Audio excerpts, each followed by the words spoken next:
26 سال کا رونا تھا. حضرت 26 سال تک روتے رہے اللہ کے سامنے، اور عجیب انداز سے رونا. بیوی کہتی تھی اتنا کیوں روتے ہو؟ کہ اللہ کی بندی تیرے کو کیا معلوم ہے کیوں روتا ہوں، تجھے پتہ چل جائے تو بھی روئی گی. اور ہمایوں کے مقبرے میں جب اندر آدمی داخل ہوتا ہے، ایک پتھر کی مسجد ہے سیدھے ہاتھ کی طرف.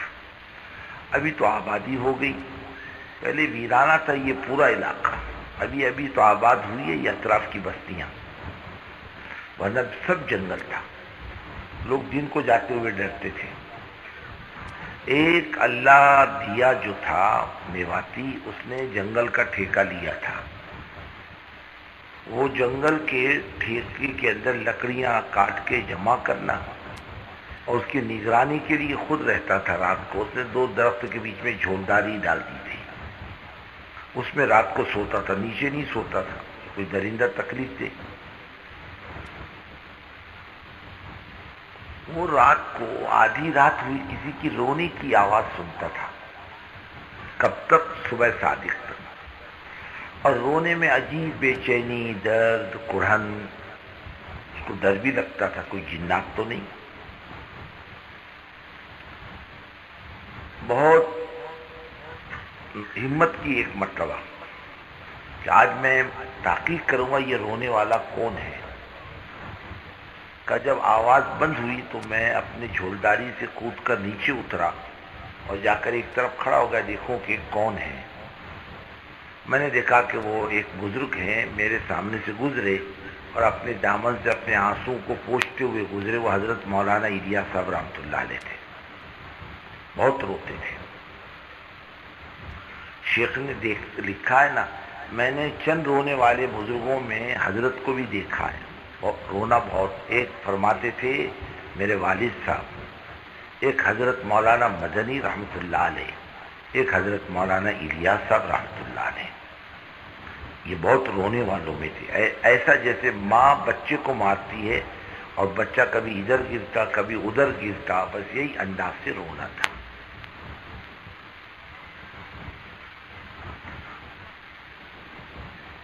اور بزرگوں، حضرت کوئی طاقتور کوئی مضبوط نہیں، بلکہ نہیں، دبلے پتلے کمزور سے، بات بھی صاف نہیں، لکنت تھی زبان میں.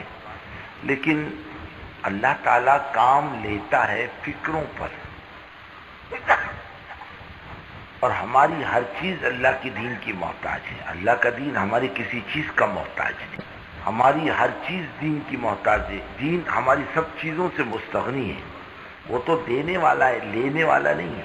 دین تو اپنے خزانے سے صلاحیت دیتا ہے، استعداد دیتا ہے، علم دیتا ہے، نچلی قوم کو اونچا کرتا ہے، جہنمی کو جنتی بناتا ہے، نافرمان کو اطاعت کرنے والا بناتا ہے، ذلیل کو عزت دیتا ہے. اللہ کا دین یہ دیتا ہے، لیتا کچھ نہیں. اللہ تعالیٰ نے رونے دھونے پر یہ کام دیا، یہ فکروں کی برکت سے ملا، اور بغیر کسی اسباب کے دیا. کوئی سرمایہ نہیں، کوئی پیسہ نہیں، کوئی طاقت نہیں، کوئی ایسی چیز نہیں جس کو سامنے رکھ کر آدمی کام کرے. ہر لین میں بے بس، ذات کے اعتبار سے، اپنے علم کے اعتبار سے، اپنے مال کے اعتبار سے بے بس، کمزور. لیکن جس دین کے لیے کھڑے ہوئے تھے وہ دین بڑا طاقتور تھا، بہت جاندار تھا. بزرگوں، ہم نے دین کو خدا کی قسم ابھی تک اپنایا نہیں، نہ اپنا سمجھا. ہم اپنا سمجھتے اللہ کے دین کو. ہم اتنے بے بس نہیں رہتے، اتنے ہم قسم و پرس نہیں رہتے. ہماری زندگی میں اتنا بگاڑ نہیں ہوتا اگر ہم دین کو اپنا سمجھتے.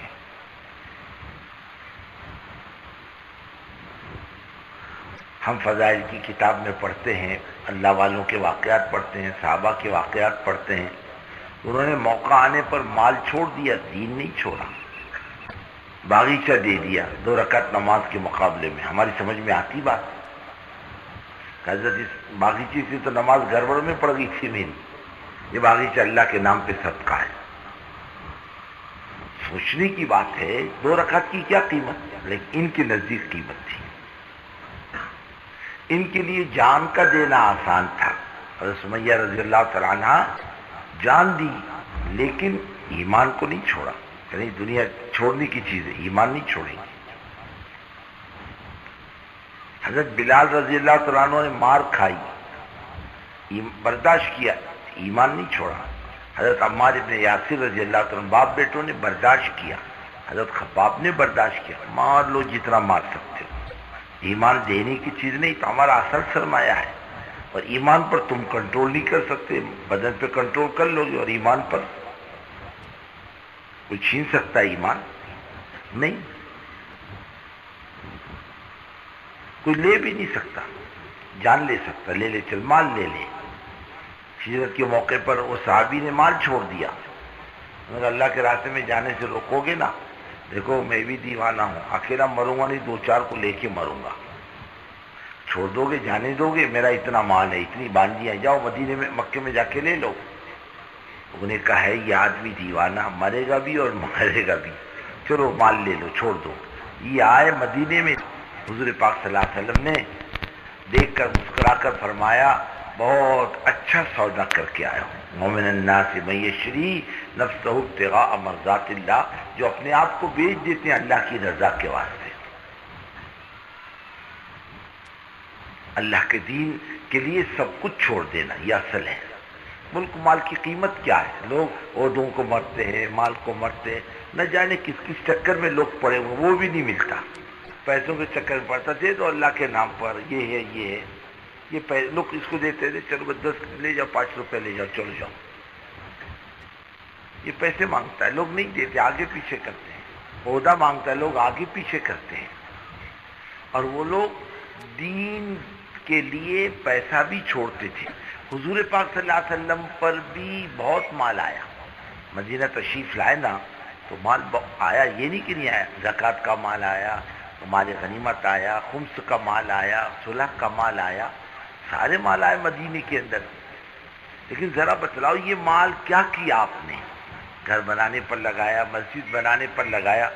بالکل نہیں، سب لگا دیا اللہ کے دین کے واسطے، اور دنیا سے اس حال میں تشریف لے گئے۔ ہم سنتے بھی ہیں، سناتے بھی ہیں کہ حضور اکرم صلی اللہ علیہ وسلم کے جانے کا دن اماں جان حضرت عائشہ صدیقہ رضی اللہ تعالیٰ عنہ فرماتی ہیں میں نے گھر پہ نگاہ ڈالی، میرے گھر میں کیا ہے؟ اوندا چراغ ہاتھ لگا، مٹی کا تھا، کسی دھات کا تھا، واللہ اللہ، دوپٹے سے صاف کیا، اس کی مٹی پڑوسن کے یہاں بھیج کے دیا، لا بہن تھوڑا سا تیل یا گھی ادھار دے دے۔